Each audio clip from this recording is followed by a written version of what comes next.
Ustaz, nak tengok Hmm. pedang Ustaz sekali tadi? Nak tengok? Okey, baik. Ini yang saya katakan tadi. Untuk jenazah yang nak bawa balik keluar negara, dia perlu melalui satu proses embalming. Embalming ni pengawitan mayat, ya. Yang mana hanya orang yang diberi kursus dan juga lesen khas saja yang boleh buat kerja ni. Dia bukan macam postmortem. Postmortem bedah mayat. Kan, dia cek apa jantung apa semua. Tapi embalming ni, dia tujuan dia untuk menyedut keluar darah dalam badan. Kita tahu dalam badan manusia ni ada 70% cecair. Dan setelah cecair itu keluar habis, dalam badan manusia ni ada organ dalaman.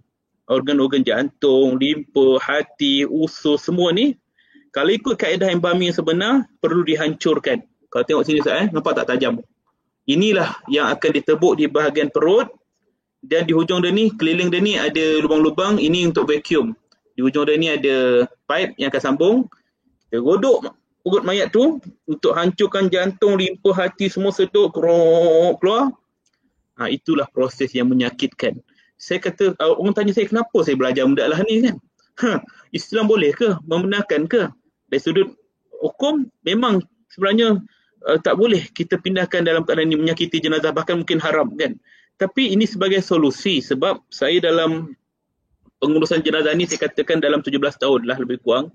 Saya melihat rata-rata orang dia nak bawa balik jenazah balik ke negara asal. Contohnya warga asing kat dalam negara kita ni, Indonesia, Bangladesh kan. Jadi mereka ni bila kita terangkan jenazah kalau boleh mana meninggal situ ke bumi. Itu yang kita tahu. Kita ajar pada mereka, nasihat pada mereka. Tapi ada setengah waris yang berkeras. Nak bawa balik juga. Jadi bila nak bawa balik, kebanyakan mereka ni serahkan jenazah ni pada entiti ataupun pihak yang bukan Islam. Ini yang kita membimbangkan sebab bila yang bukan Islam take over jenazah orang Islam pula, mereka buat dalam keadaan yang bagi kita cukup mengaibkan lah, dalam keadaan jenazah ni dibogilkan, dalam keadaan yang kasar dan sebagainya kan. Jadi saya ambil bidang ni sebab apa, bagi saya sekurang-kurangnya waris tu ada pilihan. First kita akan bagi nasihat pada dia, jangan bawa balik mayat, tu je. Tapi kalau dia nak juga, maka ada orang Islam yang boleh buat. Jadi kita bila orang Islam yang buat benda ni, kurang-kurangnya adalah, betapa kita tahulah batas kita, tak perlulah buka aurat semua sepenuhnya, kita tahulah menyantuni mayat dengan baik. Mujurlah, ini senjata ni hanya digunakan untuk kenderaan, untuk jenazah yang dibawa ke luar negara melebihi tempoh 6 jam. Maknanya perjalanan flight 6 jam lebih. Ia mungkin sampai dalam 3 hari, 4 hari kan. Tapi kalau setakat Asia, Bangladesh, Indonesia, kita gunakan injection dia. Injection tu maksudnya 5 liter formalin, cecair formalin, dimasukkan ke dalam tubuh badan melalui injection. Dia cucuk tang sini, tang sini, tang sini, tang sini, dia cucuk. Tapi kalau guna benda lah ni, troka nama dia ni, kita akan masukkan 12 liter cecair formalin, darah dibuang, masukkan cecair formalin. Inilah dikatakan undertaker. Bukan semua orang boleh buat. Kenapa terpegun Ustaz Said Allahu Akbar. Di situlah indahnya Islam. Dan saya dalam kepala ni terus teringat kepada almarhum Tuan Guru Datuk Harundin. Masya Allah, betul Ustaz. Almarhum masa hidupnya dia bagi ilmu, dia meninggal pun dia bagi ilmu. Allah Akbar. Besar tu. Sebesar ilmu jasa dia. Sebab dia tahu kalau nak bawa balik, dia di Amerika Ustaz kan. Mereka lagi teliti. Kalau nak bawa balik negara jenazah keluar negara, memang teliti. Bukan sekadar benda ni. Bahkan setiap anggota badan ni dia akan suntik ubat. Maknanya mayat ni akan buat proper. Macam mana kalau kita tengok jenazah bukan Islam, tengok cantik, comel je mayat dia tu kan. Elok tersenyum dalam keranda tu kan. Dia ada kaedah nak bagi mayat senyum. Jadi dia akan buat macam tu. Memang kita nampak zahirnya nampak baik, sempurna. Tapi Masya Allah, dalamannya hancur. Memang hancur kan. Jadi sebab itulah, mana meninggal situlah elok ke bumi kan. Itu yang kita nak cuba bawa sebenarnya. Allahu Akbar. Dia nak naik kapal terbang, memang itu prosedur dia Ustaz. Betul, sebab apa? Kalau misalnya kata nak naik flight, dia akan ada pressure kan. Jadi untuk mengelakkan mayat berbau satu. mayat berbau, dan satu lagi untuk mengelakkan ada oksigen ataupun pressure lah, tekanan udara dalam badan ni. Kadang-kadang mayat boleh meletup. Bukan meletup apa, pecah lah, perut busung dan meletup. Itu yang disebabkan tekanan di atas udara tu kan. Jadi sebab tu dia kena buang darah, dia kena masuk ubat supaya mayat tu solid, dan tidaklah risiko pada orang yang bawa tu. Allah. Ustaz, ada sahabat kita yang sedang menonton sekarang di pejabat kesihatan daerah. Sebelum meluluskan permit untuk ekspor ataupun import jenazah, biasanya akan menasihatkan dulu supaya jenazah dikebumikan di tempat meninggal. Saya pernah ikuti taklimat embalming semasa praktikal dulu. Memang tak sanggup, tapi itulah prosedur. Allah. Betul. Memang itulah kita nasihatkan. Tapi kadang orang tak faham, Ustaz kan. Dia lebih fikirkan perasaan, kalau biarlah macam mana keadaan pun mak dia nak juga bawa balik jenazah kan. Kita sekadar nasihatkan je lah. Mujurlah di Malaysia ni, dia tidaklah kalau sekadar negara Asia saya katakan tadi, masih lagi lah boleh untuk injection. Tapi kalau di luar negara tak boleh. Dia memang solid. Dia memang akan guna benda ni untuk memasukkan ubat dan juga menghancurkan organ-organ dalaman tadi tu. Ustaz pernah buat? Oh, pernah lah. Memang untuk jenazah yang jauh perjalanan, misalnya di Europe, tu antaranya lah yang jauh kan, 12 jam, memang akan guna kaedah tu. Dia cocok kat mana tu Ustaz? First, kalau ikut prosedur dia, lepas kita cuci jenazah, kita kena basuh dululah, istilah dia. Kita akan cari 2 urat. Dalam badan manusia ni dia ada 2 urat besar, artery dan vein. Ya Ustaz, saya nak pasang bateri macam nak low pula. Okey. Bateri nak low. Okey. Artery dan vein ni, di bahagian artery ni dia akan masukkan ubat. Di bahagian vein tu dia akan keluarkan darah. Darah akan dibuang keluar dulu.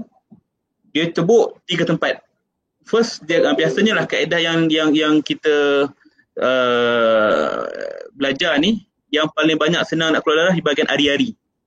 Ari-ari ni kat celah kita punya kaki ni kan. Itu dia akan keluarkan. Toreh sampai keluar urat, kita cungkil. Ataupun di bahagian ni, leher kita ni. Ataupun di bahagian lengan kita ni. Ini 3 anggota yang laluan darah yang banyak lah. Dan bila ubat tu dah masuk, darah semua dah keluar, lebih kurang dalam 1 jam kita akan biarkan mayat tu, proses tu akan berlangsung. 12 liter formalin akan masuk ke dalam. Kemudian dia akan masukkan besi ni. Baru masuk besi ni. Besi saya kata tadi, dia akan tebuk dekat atas perut, dekat mungkin sebelah kanan pusat ni. Sikit je lubang. Sebab kita embalming tidak boleh postmortem, tak boleh berasiat mayat. Tak boleh kita nak potong, kata orang kenapa tak potong je mayat tu, keluarkan jantung, hati semua. Tak boleh. Bukan kita punya kelayakan. Jadi kita boleh tebuk saja untuk hancurkan organ dalaman tadi. Cucuk. Dan sebab apa, dalam organ ni dia ada cecair juga. Tu tujuan dia nak menghancurkan tu, untuk keluarkan cecair dan kaviti semua buang. Sampailah kita dengar bunyi tanda dah habis tu, macam kita minum air teh ais tu Syed. Macam teh ais kalau kita minum guna straw, bunyi dia kan. Itu tandanya dah habis dah tu. Cucuk bahagian lain pula. Memang memang ngeri lah. Lepas selesai, kita akan jahitlah mayat tu balik. Jahit. Selesai. Tu barulah kita buat proses untuk mandi, kafan dan sebagainya kalau orang Islam. Kalau bukan Islam, biasanya dia akan make up dululah, pakai baju, berapa lapis, semua ikut prosedur dia. Saya banyak terangkan benda ni Ustaz Syed. Bila saya buat kursus ke apa semua, saya akan terangkan pada saya akan tunjuk video apakah proses embalming ni. Main kat YouTube pun ada, boleh tengok. Ini tujuan dia untuk kita tahu bahawa benda ni berlaku. Sebab itulah saya selalu nasihat mana-mana pelajar ke, orang yang bekerja kat luar negara ke, orang kita kan, di Mesir ke, di Europe ke, mana-mana ke, meninggal, janganlah bawa balik. Saya nasihatkan sangat-sangat. Kecuali kalau tak ada pilihan. tak ada pilihan. Misalnya Ustaz Said, di China, negara China, dia tak benarkan orang asing dikebumikan kat situ. Tanah dia mahal, dia cukup sayang tanah dia. Tapi kalau nak urus kat situ, prosedur dia bakar saja. Jadi kita nak elak mudarat daripada bakar, baiklah kita lalui cara tu, bawa balik jenazah. Kan? Sebab kalau ikut mudarat besar dia bakar lah kan, takkan kita sanggup biarkan mayat orang Islam kita dibakar. Jadi tak ada pilihan, paksalah bawa balik. Maka selagi ada pilihan nak kebumi jenazah, baik kebumi je lah dekat situ. Sebab apa? Mana-mana tempat pun dalam dunia ni, selagi ada orang Islam, mesti ada tanah kubur, mesti ada tanah wakaf. Sebab tu cuma orang kita ni je kadang-kadang dimomok-momokkan, kalau kebumi kat sini kena bayar setiap tahun, sewa apa semua. Sebenarnya benda tu kadang-kadang ada pihak-pihak yang tak bertanggungjawab lah, dia ambil kesempatan kat situ. Ini yang sebenarnya saya perjuangkan. Bagus tak? Memang betul-betul mengisi fardu kifayah.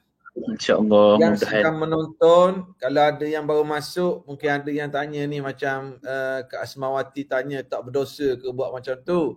Di awal tadi Ustaz Rafi dah terang jelas-jelas. Yang pertama sekali dinasihatkan yang meninggal ditanam di tempat dia meninggal. Tak payah bawa balik lah. Sama ada kalau orang Malaysia nak bawa balik ke Malaysia, meninggal kat luar, tanam kat sana. Ataupun yang meninggal di Malaysia nak hantar balik ke negara dia. Memang dinasihatkan paling afdal itulah. Tapi ada dalam situasi-situasi seperti di negara China tadi, daripada dibakar, lebih baik kita lalui proses ni. Bagus juga soalan Kak Suhaili ni. Apa perasaan Ustaz Rafi masa buat embalming ni? Jangan jawab lagi. Lepas ni pun kita nak tanya soalan tentang COVID ni. Fokus utama kita tentang COVID. Tapi saya berkenan tengok besi tu. Saya tengok besi tu, saya tanya bab besi tu dulu. Jadi kita nak tanya bab COVID. Sebelum kita tanya